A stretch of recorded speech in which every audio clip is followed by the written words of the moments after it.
and also to pay attention to where the market's moving, because the market moves in a lot of different ways. I mean, look at what we've been through with COVID and how that's changed technology. It's definitely put an emphasis on remote learning, on remote meetings. Zoom, as an example, has ramped up the number of technical releases that they've had since more people have been using their technology. If Zoom was not able to adapt quickly to some of the early security challenges that they had, if they were not able to adapt quickly, people would have moved on and they would have moved to another solution. So these sort of these moments where there's volatility are opportunities for businesses.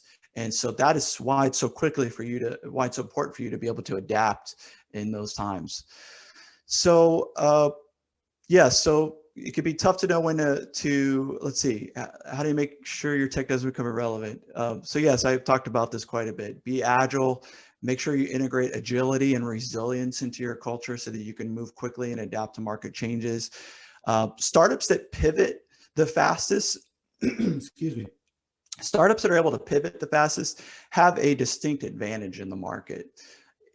Because there are a lot of startups that are going into very similar spaces. For example, in biotechnology, the hot thing right now is culturing meat. You guys have probably heard Beyond Meat is a big company that recently made it into the public sphere. Well, there's a lot of other early stage biotech companies that are working on all kinds of meat that can be cultured in a lab. And so not all of them are going to make it. And they're all trying to do their own thing, and they're all trying to figure out where the market opportunity is and how to figure out the technology simultaneously. The ones that are going to be able to pivot and move quickly are going to have the advantages over the other ones that stagnate and stay stuck with their original ideas and aren't able to move on from them. And I would say it can be, when it comes to technology, it could be difficult to know when to make a commitment to current technology versus moving on to something new. That's definitely something that comes up quite a bit. I would say your first default should be to err on the side of flexibility. So just keep that in mind. And then finally on this topic, I would say, be sure to keep an eye out for those tech and talent silos. There tends to be, as your company and your product grows, you will often organize your company around specific features or product subsets within the company. For example, GitHub, I'll just use them as an example. Or let's use Zoom, because you might not all be familiar with GitHub. Let's use Zoom. Zoom has a lot of features associated with it. It has a chat, it has video. So most likely inside the Zoom organization, there is a small tech team that works on just the chat feature, the chat functionality. They're solely thinking about how to make chat more resilient, how to make it work. If you look at chat, you'll see that it has a few features. You can choose who to send your chats to. You can upload files. So there's probably a group, which is the Zoom chat team, that just works on that. There's another group that works on video streaming, and probably a lot more to that, because there's a lot to video streaming, coding, and things of that nature. You will want to make sure that your tech talent doesn't silo themselves off too much. And this is something that more or less happens in larger organizations. You will get to a point where you'll have the chat team not knowing anything about the video team, and also culturally won't even want to talk to them or won't even want to engage with them, because they just see themselves as, we're the chat team, when really you're all one product. And so there's a risk associated with having all of the talent and knowledge in these individual silos and not integrating with each other. So that's something to be careful and watch out for. Finally, what is the role of technology for your company in the future? We're talking about, I guess, the questions for my company. In general, I'll just say tech is either the product of your business, it's the thing that you're building and selling to customers, or it's the machinery that lets your business function and scale. So figure out what those are, because they have different roles within the company. I've known plenty of companies that are tech-driven companies, but they never built any of their own software. They use all off-the-shelf software and they just customize it. And that's really great. I think, like, as a startup, that's probably the route that I would go, because what you're trying to do in the beginning is very, very much figure out who your customer is, how much are they willing to pay, what is it that they're looking for, what's your market differentiation, what's your key value proposition. Often those are not the technology. You could usually duct tape some technology that already exists together to build a prototype, and then present it in a way that may not have been presented for, and see if that solves your customer problem. That's number one. On the other, what's the role of technology? I would say keep an eye out for phases of technology. I'm a huge believer, and I've sort of built my career on building upon the abstractions of fundamentals. I'm only able to, so I don't have a background in biotechnology. You guys can see I'm in my home lab right now. This is a laminar flow hood behind me. I have 24 fungal cultures that I'm growing right now and studying. I have right here next to me a thermocycler that I use to do DNA amplification and genetic sequencing. I would not be able to do this had this technology not been abstracted and made accessible to someone who doesn't have a deep technical knowledge in biotech. And that is happening across the board in technology. The cost of sequencing, just like the cost of, probably you guys have heard of Moore's Law, where the cost of technology has continued to decline, has sort of stagnated lately. But the same thing has happened in biotechnology. The cost to sequence and to produce DNA, synthesized DNA, it continues to free fall. And that presents a huge opportunity for technology. I actually can sequence fungal samples that I have that I study for about $2 a piece. I'm sequencing a single gene that I use for phylogeny, which is sort of the family tree of the fungus and where it fits in with the tree of life. But I could also synthesize DNA for about $1,000. And so from this little space that I have right now, I'm able to take genes from other organisms, transfer them to something like yeast, ferment a bunch of that yeast, and have the yeast produce the compound that this other organism used to produce. And I can do that for about $1,000 per trial. And that's pretty remarkable, incredible. And I'm doing that without a degree in biotech. There's no regulations preventing anyone from doing this. The information and the knowledge has now become abstracted enough that it's become accessible to someone who's technically minded and focused on doing that. So I would keep an eye out for that. There's definitely a place in your business to be the initial creator and the inventor of something amazing. But there's also something to be said about using technology in new ways. And that's probably where more of the opportunity is for most people, is taking existing technologies and figuring out how to adapt it to solve a need that your customer has. That's really the gist of what I wanted to share with you guys today on those 4 topics. So I suppose what we could do right now is open it up for Q&A. If you guys have any questions, I'm happy to take some. Sure, that's outstanding. Oh, I got so much out of that myself. But yeah, let's open up to questions, please, from the students. Yeah, Josh, I have a question. As Dr. Lee said, amazing stuff. So thank you for talking with us today. Do you believe that abstracting tech is like, and making it accessible for the public based on existing technology, like, is actually the future of like where the tech industry is going? Because making everything accessible is already like happening right now. We're in that cycle, but with advanced tech, do you believe that's where we're going? Well, I think part of it is absolutely. One of the drivers of this is just simple supply and demand. I talked a little bit about how there's a huge demand for software engineers and coders, people who know how to build product. And that has driven the price of software engineers up. That's why people can do a boot camp, build a small portfolio, and then 6 months later go and make a 6-figure income doing software development. But that also provides an incentive for the marketplace to work its way around that, because the cost of hiring software engineers, the cost of developing their technologies is rising and continues to rise. So that provides a market incentive to automate that out, to find a way around that.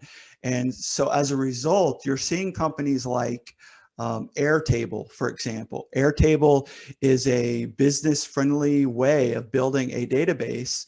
And then you have other applications like AppGyver, which lets you visually construct a mobile app, and then you can tie that together with Airtable, and you don't need to know how to code.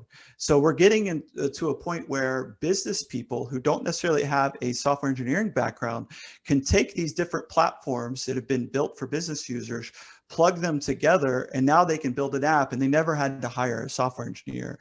And software engineers like to think of themselves as, they're going to not be replaceable, but they're just as much as part of any supply and demand and economic system as anyone else. And it's a sweet time to be a software engineer, because get in while the getting's good, because you're going to make a good living for some years. Believe me, there are people working right now to abstract it so that it's not necessary to expend that cost. And I think that that's where we're going to be going. It's just pure economics. There's people wanting to drive that cost down. Right. Sorry to ask another question. Do you mind elaborating on that duct taping that because we're in the process right now of hopefully developing a prototype. So like what like costs or like regulations on duct taping existing software? Could you elaborate on that, please? Yeah, I can't speak a lot about regulation. There's nothing that jumps out in my mind that says you need to worry about regulation, because there's nothing preventing you from integrating two software solutions together. But you can look for, I don't know if you're familiar with APIs. It's a little bit of a technical detail, but there are a lot of software solutions right now which provide a programmatic way of interfacing with the software. Most of us, when we use software, again, I'll use Zoom as an example. We can log into zoom.com. We can click a button that says create meeting, but most likely Zoom also has a programmatic API access way of programmatically allowing you to create a meeting through your own software. And so what that allows you to do is you can create your own software, you can create your own button, your own workflow, and within your own app, hit a button that says create Zoom meeting. Behind the scenes, the code will interact with Zoom and create the meeting, and you'll get a response back, and you don't ever have to go to the Zoom website. So this is sort of the first round of the abstraction and people offering their software solutions as integration points for other software. Now what I'm seeing is people are now going, well, with APIs, you still have to code.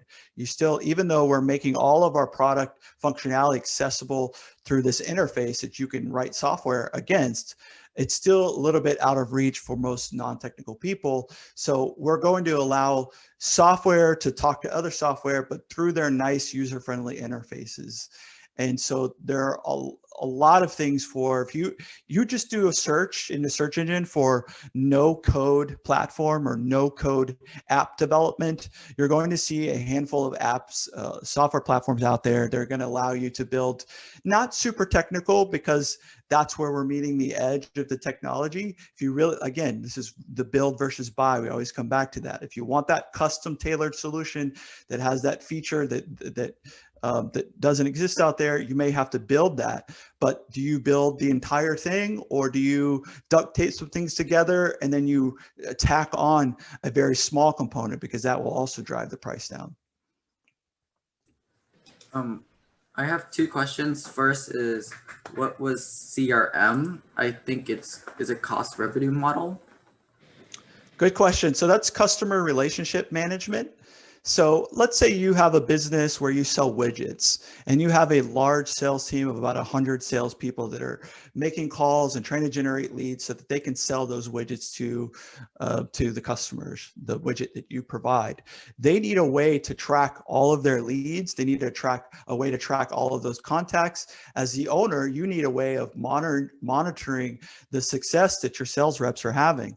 Are they actually making the calls? Are they closing deals? What if you want to issue a bonus to your top sales agents? You need a way to track what sales they're actually making. So CRM software will allow you to manage your sales team virtually through usually web-based interfaces. So Salesforce is a very popular one. There's QuickBase, and then there's dozens of other ones that are available and more affordable for startups. Okay, so my second question is, when you were mentioning tech silos, how would you like avoid them from being too sheltered off and like a little hub in the company? Yeah, that's a great question. And there's lots of different ways this problem can manifest itself that requires different solutions. One of the things that you'll want to be looking for are when you hire, you want to make sure that you hire people that are not too, let's see, people that are willing to change what they work on quite often. So part of the way that you avoid having these silos is making sure that your engineers get a chance to work on projects that are outside of what their main focus project is. Going back to the Zoom example, you might have a team that works on the chat function. You might have a team that works on the video streaming function. You might want to have times and periods where you have engineers from the chat function collaborate with people on the video, on a video project, and vice versa. That way, as your chat team is turning over the years and the video team is turning over the years, you're not left with that one rock star that leaves the company and now everyone's worried because he's the only one or he or she's the only one that knew how that thing worked. You want to have given people exposure and the ability to work across other projects. So that's kind of the main thing. And not just in tech, by the way, even in your product development teams, your marketing teams, your sales team, the more well-rounded your overall culture and staff can be, the more likely they're going to be more effective at their job and the lower that you lower the risk for your company. That's not always easy to do. There's definitely a case to focus. Sometimes you need a team to just focus in one area and make good progress. But the important thing is to not stay in that place for too long such that it becomes more of a risk than it is a benefit.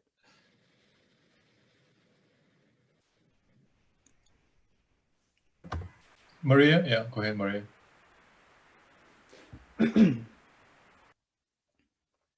Maria, you're muted. Oh, I'm sorry. Hi, my name is Maria. So I have a question about GitHub. Like my experience in using it is that I can push and pull and collaborate on different computers to work with friends to create like small video games on Unity. What other ways can GitHub be used in a business kind of setting? Great. That's awesome that you've had some experience with it. The number one thing that GitHub started out with is for source code collaboration. Imagine if you're working on a technical project and you guys had to email the code around. That's just the way the code used to be. Now in source control, everybody pulls down the latest code onto their local machine. They make their changes and then they push them up back into the cloud. And then everyone else who's working on that project will sync their code with what's been pushed up to the latest. And there's more to it than that, but that's essentially how it works. And that is the key value proposition and the key thing that GitHub has done. But since Microsoft has purchased GitHub, they've rolled out a number of other features. So every project in GitHub now has the ability to do some aspect of project management so that you can create issues within GitHub and you can assign them to different engineers or on your team. There's a host of other features to manage your technical teams within GitHub as well, so that you have different teams assigned to different classifications of bugs or projects or whole repositories of code. Those are really the two biggest things. The other ones are sort of tangential to that. When you go to deploy your code into wherever you decide to deploy, let's say AWS or Google Cloud into the cloud, most likely your deployment pipeline is going to be pulling that code from source control, and GitHub will play Git, by the way, is the source control technology. GitHub is the cloud-based version of the software that actually hosts Git repositories. There are other cloud-based solutions like GitLab that will let you host a Git-based source control repository. That's really the bread and butter of GitHub, is really the source control hosting. And then the secondary to that are going to be all of the project management, issue management features. They're trying to kind of get into the Jira space for managing projects. And I would say that for startups and open source projects, probably just fine. As your company gets more advanced and more technical and the needs of your organization are more known, then you might need to break those out, have GitHub even bigger, you might end up hosting your own source control because maybe you don't want Microsoft to have access to your code, which is definitely the case for many different companies. But down the road, you may split out and have a separate project management application and then have source control in a different place because you get more flexibility and more features that way. Thank Okay, you. thank you. Thank you. Amanda? Yeah, I actually have two questions. The first one, say we've kind of developed our own off-the-shelf software and like duct tape together using a couple of the things you mentioned, and we wanted to eventually bring somebody in to start building the software. What's some advice you have for hiring like someone that'd be willing to work with a startup, or what should we do? For no pay or very little pay, I think is what you're saying, right? Well, I'm going to go ahead and tell you guys that does not exist. Do not expect to find someone who will work for nothing. The reason why is, like I said right now, it's economics. If you have even a cursory understanding of software development, you can find a very well-paying job right now. For a very long time in the early technology days, there used to be this sort of idea that I'm a business person. If I could just partner with a technical person, we'll share the equity and build the company. It's just not the case these days. I've not seen it. Maybe you have a friend that wants to take on that role and go on that journey with you and is willing to forego the pay. But I don't advise technical people to do that. And I don't advise business people to do that either these days. So I would not spend any time looking for an arrangement where you're going to find someone who's willing to code for free and just work for equity. Don't spend your time there. It's rife with troubles. One, I mean, not the least of which, you're asking someone to care about your company, but they have no skin in the game other than their time. And believe me, after the newness of the idea wears off and they're faced with the enormous amount of work that needs to be done, and they're seeing you, Mr. Business Person, work on other things, they're going to lose that motivation, and you're going to be left with like a half-baked, non-working version of code. You'll have spent 6 months and gone nowhere. So I definitely suggest you will need to. It's going to cost you something. So one is learn to code. I know that's often easier said than done, but there are so many opportunities right now and so many platforms like Code Academy. Learn JavaScript. I mean, if you learn JavaScript, you can build some pretty amazing apps with JavaScript. JavaScript and CSS and HTML, those are the staples of web technologies. Those allow you to build a website. They'll allow you to build a functioning web app. You can even build mobile apps with those technologies. So if you really believe in your idea, learn to code and build a prototype yourself, because when you have that working prototype, that will go a long ways with attracting talent. It'll go a long ways with attracting funding. Beyond that, you're looking at having to put a job posting up and hire someone, probably out of reach for where you guys are at in your startup cycle, or you're looking at having to outsource it to a company that specializes in software development.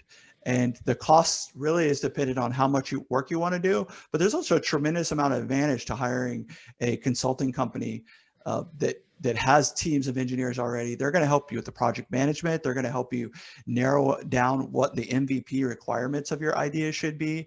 They also often will have bake in into the services design and hosting and a lot of other things that go along with software development that maybe you aren't thinking of. So I would not learn Java. Someone asked in the chat, can someone who has a good graph CSS learn Java easily?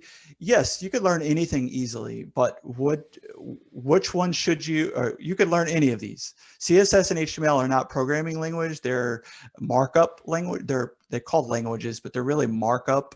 A language really has logic baked into it. CSS and HTML have very little logic into it. Java is great if you're going to go get an enterprise job or working systems level stuff. But for entrepreneurs who need to quickly build a prototype, they need a website, they need a web app, they need a functioning product, I strongly recommend you learn JavaScript. JavaScript is with Node.js is sort of the backend version of it, but it's all built on JavaScript. You can learn logic. If you can do if this, then that, that's the fundamentals of logic, Adrian. You can absolutely learn it. So that's my recommendation. Start there. learn the fundamentals of JavaScript, CSS, HTML, the world will open up to you and you'll be able to go into those other areas. Amanda, did you have a second question? You said you had 2 questions. Oh, I wanted to know if you had any experience with Y Combinator, if you worked with any companies that have pitched personally to Y Combinator. I don't have any personal experience, but I can speak highly of them. They're probably one of the most prominent startup accelerators and VCs in Silicon Valley. They run the Hacker News website. They have something called the Y Combinator Startup Library, which I suggest everybody go and take a look at, which is a bunch of documents on how to deal with things like founder equity and a lot of issues related to how to form the business, how to do stock options and equity, how much to pay your company. So they just have a huge repository of information. No, I just don't have any personal information, so I can't speak about it beyond what I've read about it. But good things. I only hear good things about it. Okay, let's take just 1 or 2 more questions, and then we'll wrap up here with the guest.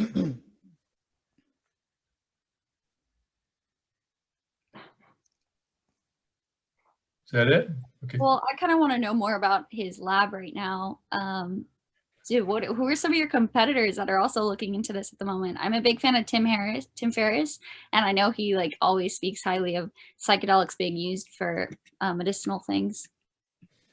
Yeah, and psychedelics, there's a lot of misconceptions about psychedelics, but we're actually seeing a wave of support in the medical industry and therapeutics for the exploration of psychedelics. It's taken a while for our culture and society to become open to the possibility of these drugs to be used for medical and therapeutic purposes. But we've had multiple drugs that have been issued breakthrough therapies by the FDA. MDMA, psilocybin mushrooms is being studied by Stanford University. There are actually 10 clinical trials right now that are all studying psilocybin for clinical depression, which I suffer from. That's actually what got me involved, and it's why I'm a big advocate for finding new therapies, because traditional therapeutics that we have for mental health, they just don't work. In fact, antidepressants they're in the top 5 of the most prescribed medicines in the United States. They continue to grow, but simultaneously, the rates of diagnosis for depression and mental illness also continue to grow. Suicidality continues to grow, and all of the comorbidities associated with mental health disease continues to grow. So clearly, there's something not working. And culture and humanity has used psychedelics for over 2,500 years. Whereas in the old days, the tribe would get together with the shaman to administer and have this experience. I would like to see that brought into the new age, where we can have a clinical setting where people can have an experience under the guided in a proper set and setting where it can properly be studied. And we can also begin to explore the nature of consciousness, which is very difficult to study because it's so subjective, and we don't often have a reference for talking about what does it mean to be a conscious being and how do we change human consciousness. But we are finally getting ready from a technology perspective and also just a cultural willingness to explore this, and also just an abundance of scientific studies that continue to come out to show that these drugs, which have been around for a while and are very much ingrained in human history, have the potential to create experiences to heal drug addiction, mental health. And people who've had a significant psychedelic experience will also tell you that one, it transcends words. It's sort of like trying to describe the 5th dimension. We don't have the language to describe it because we don't have any references in our day-to-day life to understand what a 5th dimension is, because we live in a 3-dimensional world. Psychedelic experience is very much the same way. So it can be very difficult to understand what it is and how it works. So yes, there are people like me who are studying it and trying to find a way to go through the proper channels to bring it to market.